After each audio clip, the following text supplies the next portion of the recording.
Salut à tous, on se retrouve pour une vidéo spécialement consacrée au poste de numéro 10 et on va voir pourquoi il a disparu. Si je fais cette vidéo là, c'est par rapport au fait que Messi et Zidane en ont parlé dans une interview que vous avez certainement dû déjà voir très récemment, et donc par rapport à ça, ils parlent du fait qu'aujourd'hui, il n'y a plus réellement de numéro 10. Alors qu'à leur époque, quand ils étaient jeunes, avant qu'ils deviennent des footballeurs pros, ils ont été fans de joueurs qui jouaient à ce poste-là.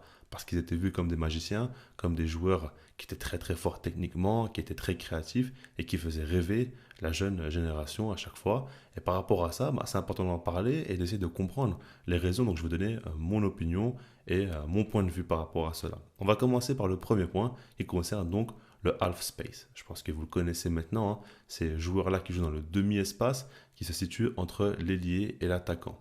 En soi, c'est rien de nouveau. Ça fait déjà des années et des années que ça existe. Et quand on regarde bien, même au Barça, même avant Guardiola, il y avait déjà des joueurs qui jouaient dans ces postes-là. Et puis, avec le temps, ça s'est quand même beaucoup démocratisé. Et la différence, c'est qu'auparavant, on va dire que c'était des milieux de terrain axiaux qui, en phase de possession, montaient un peu plus haut et se rapprochaient de la ligne offensive, donc des attaquants. Aujourd'hui, c'est devenu quelque chose d'assez banal dans le sens où on voit énormément d'équipes jouer avec deux intérieurs, donc deux joueurs qui vont se retrouver dans les demi-espaces. Et on voit ça dans tout type de championnat, dans tout type de pays, etc.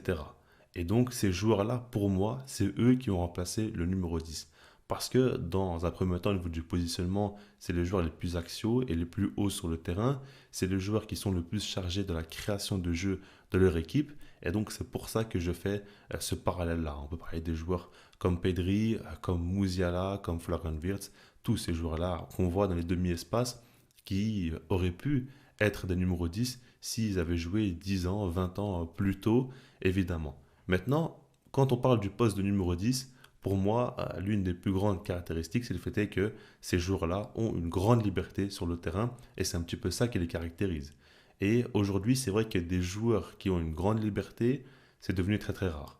Parce que quand on regarde bien, les systèmes de jeu sont de plus en plus travaillés, on va dans le détail, on essaie à chaque fois de s'adapter à l'adversaire, on essaie à chaque fois de trouver des solutions pour éviter tel ou tel problème. On va vraiment, vraiment de plus en plus loin dans les recherches et par rapport à ça, on voit qu'aujourd'hui, dans un premier temps, il n'y a plus de poste figé. Aujourd'hui, c'est pratiquement impossible de voir un joueur qui a le même poste tout le long d'un match. À chaque fois, si son équipe a le ballon, n'a pas le ballon, il va jouer à un poste ou à un rôle différent et à chaque fois, ça va évoluer par rapport à la situation du match, par rapport à ce que demande la rencontre et par rapport aussi à comment son équipe se situe et comment elle se débrouille tout simplement durant la rencontre. Et par rapport à tout ça, c'est très important de le prendre en compte. Avant, le numéro 10, c'était vraiment un joueur qui avait la plus grande liberté possible sur le terrain, qui pouvait bouger où il le voulait. Et quand on regarde aujourd'hui, un joueur comme Kevin De Bruyne, par exemple, a toutes les caractéristiques, selon moi, pour jouer au poste de numéro 10. C'est un joueur très créatif, très très bon balle au pied, etc. Maintenant, il n'a jamais réellement joué au poste de numéro 10 avec City par rapport au fait que il y a des positions à respecter et on voit qu'il est quand même beaucoup côté droit. À chaque fois, c'est là où il se trouve, il a une zone appropriée et il ne va pas non plus trop se dispatcher. Et ça, c'est important de le prendre en compte. Aujourd'hui, les systèmes emmènent les joueurs à rester quand même dans une certaine zone, même s'ils vont évoluer de poste pendant le match. Il y a quand même une certaine chose à respecter et ça, ce n'était pas forcément le cas avant.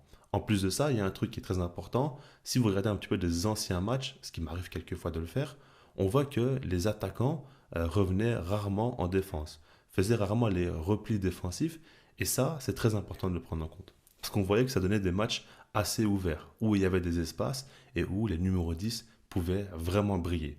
Aujourd'hui, quand on regarde bien, déjà il y a de plus en plus de blocs bas, maintenant c'est pas non plus nouveau. Il y avait déjà des équipes qui défendaient très très bas sur le terrain à l'époque.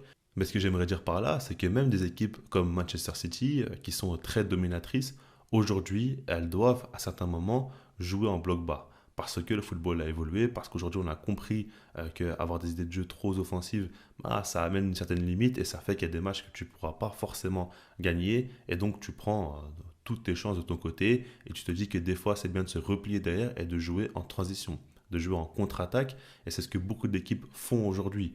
Maintenant, ça fait que dans tous les matchs, peu importe l'adversaire que tu as en face, à un moment donné, tu seras face à un bloc bas. Alors des fois, ça va être pendant un très court moment, des fois, ça va être pendant un très long moment, ça dépend de l'adversaire. Mais ce que je veux dire par là, c'est que ça fait que le numéro 10, sa liberté, elle est plus trop vraiment mise en avant. Et puis, quand tu joues face à un bloc bas, on dit toujours la même chose. Ce qu'il faut faire, c'est étirer le bloc un maximum. Donc, quand tu as deux ailiers, quand tu as deux intérieurs, deux joueurs dans le demi-espace, tu étires bien au maximum et tu n'as pas un joueur qui va rester planté au milieu, autoré de plein de joueurs. Donc, par rapport à ça aussi, il faut le prendre en compte. Et je pense que ça fait partie du fait que le numéro 10 perd en utilité s'il est en formé entre plusieurs joueurs.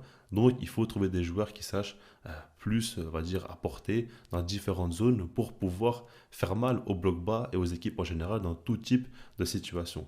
Alors peut-être que ça c'est quelque chose de faux, mais en tout cas c'est comme ça que je vois la chose et c'est comme ça que je l'interprète. Maintenant par rapport à tout ça, ça fait qu'aujourd'hui il n'y a plus réellement de numéro 10 parce qu'en soi on peut chercher des joueurs qui jouent derrière le numéro 9, on peut se dire que en soi c'est comme des numéros 10, mais en réalité pour moi un numéro 10 c'est pas simplement un joueur qui est positionné dans un poste on va dire axial derrière le numéro 9, c'est un joueur qui a une grande liberté, qui a le pouvoir vraiment de pouvoir créer le jeu de son équipe.